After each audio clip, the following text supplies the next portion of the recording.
When the clock strikes 12 midnight, the rules reset. The signal breaks free. A new voice goes live. A new sound detonates. Northstrong Unsanctioned, the podcast that doesn't ask permission, doesn't follow scripts, and doesn't bow to the algorithm. Hosted by Maverick Northstrong.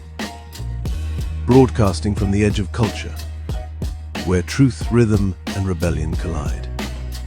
Streaming on YouTube via the Northstrong frequency.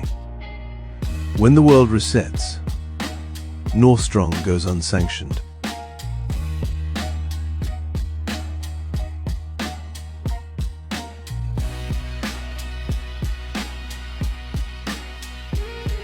Let the day perish wherein I was born, and the night in which it was said, there is a man-child conceived.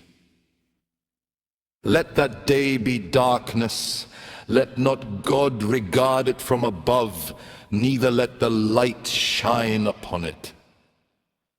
Let darkness and the shadow of death stain it, let a cloud dwell upon it, let the blackness of the day terrify it. As for that night, let darkness seize upon it. Let it not be joined unto the days of the year. Let it not come into the number of the months. Lo, let that night be solitary. Let no joyful voice come therein. Let them curse it that curse the day, who are ready to raise up their mourning. Let the stars of the twilight thereof be dark. Let it look for light, but have none, neither let it see the dawning of the day. Because it shut not up the doors of my mother's womb, nor hid sorrow from mine eyes. Why died I not from the womb?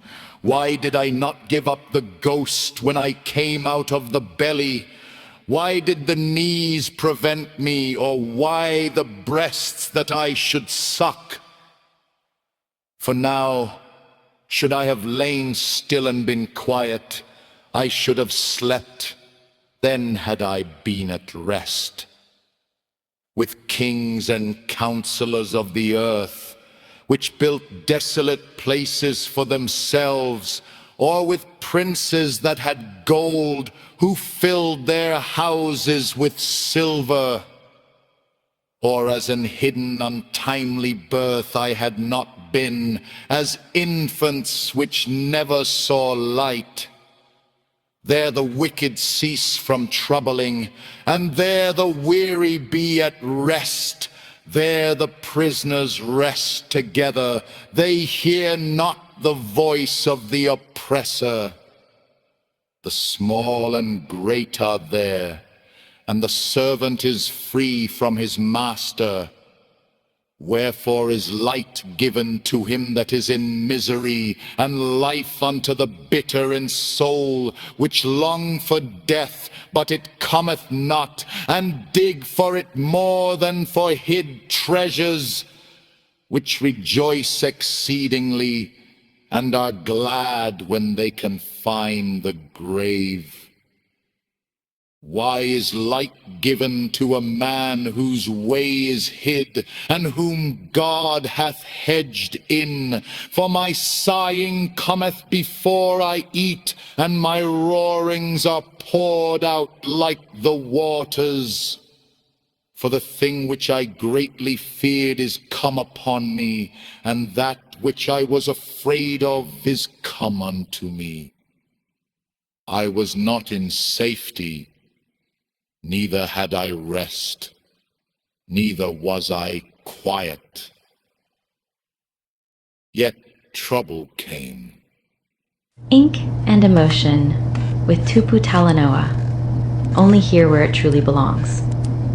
Northstrong Unsanctioned. Good evening, everyone. This is Ink and Emotion, and it's finally home to where it truly belongs. Northstrong Unsanctioned. I am your host, TUPU TALANO'A. Tonight we're sitting with Job chapter 3, not the verses people quote in devotionals, not the patience he's famous for, but the moment when Job finally opens his mouth and says the thing we're usually taught not to say. There was a time in my life when I read Job 3 and felt like someone had been listening to my thoughts. Not because my losses matched his, but because the weight did. Job doesn't start this chapter with anger toward God. He starts with a calendar. Let the day perish wherein I was born. That line hits differently. When you've lived long enough to realize some days don't feel like gifts, they feel like sentences. There was a season for me where I didn't want to die. I want to say that clearly. I just didn't want to keep waking up to the same heaviness, pretending it wasn't crushing me. Birthdays came and went. People celebrated. I smiled. But inside, I kept thinking, why is this day marked at all? That's when Job stopped being a Bible character and started sounding like a mirror. Job cursed the night that said, "There is a man-child conceived." I didn't curse my parents. I didn't curse God. I cursed the moment life decided I was strong enough to carry things I never asked for. Some of you know that feeling.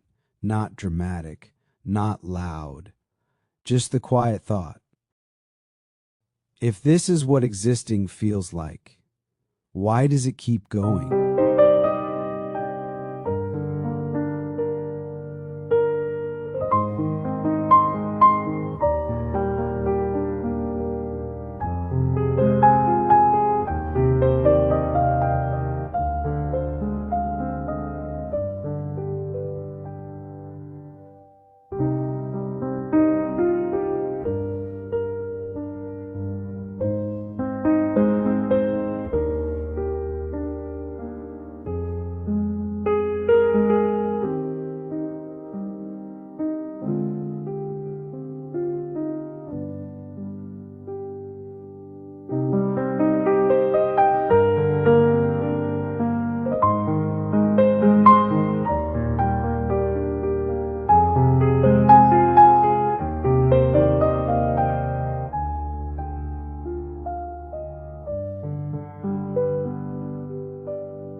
Job chapter 3 is not a breakdown, it's a release.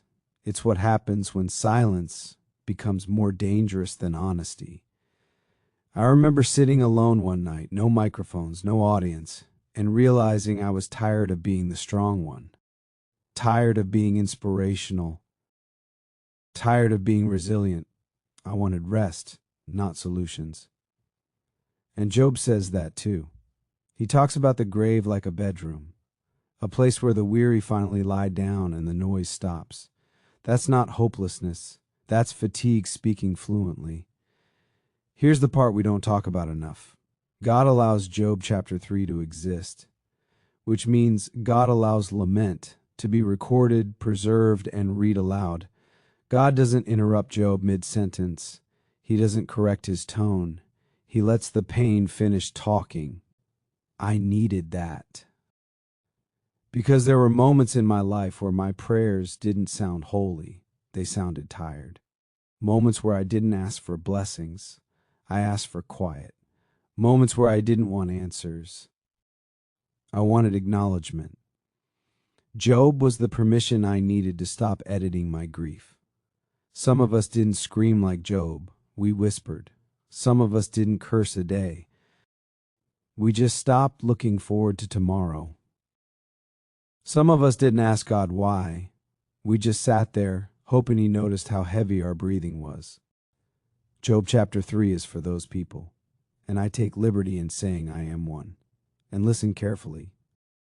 Job's story doesn't end in chapter 3, But chapter 3 still matters, because before restoration there is truth, before healing there is honesty, before answers there is language for pain.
If you're listening right now and you've ever felt the way Job felt, or the way I felt, you're not disqualified from faith. You're not weak. You're not broken beyond repair. You're just human, in a world that doesn't always make sense.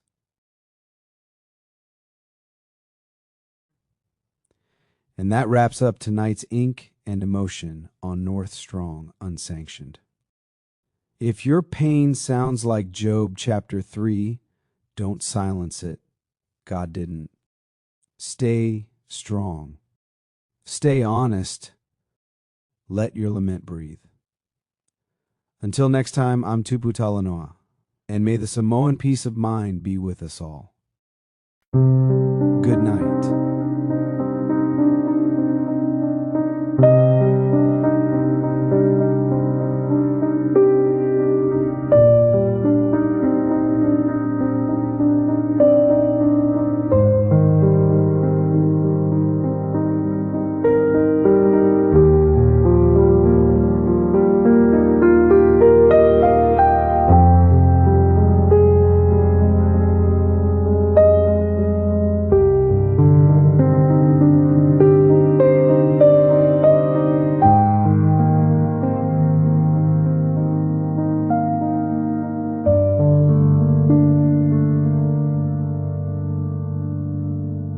you.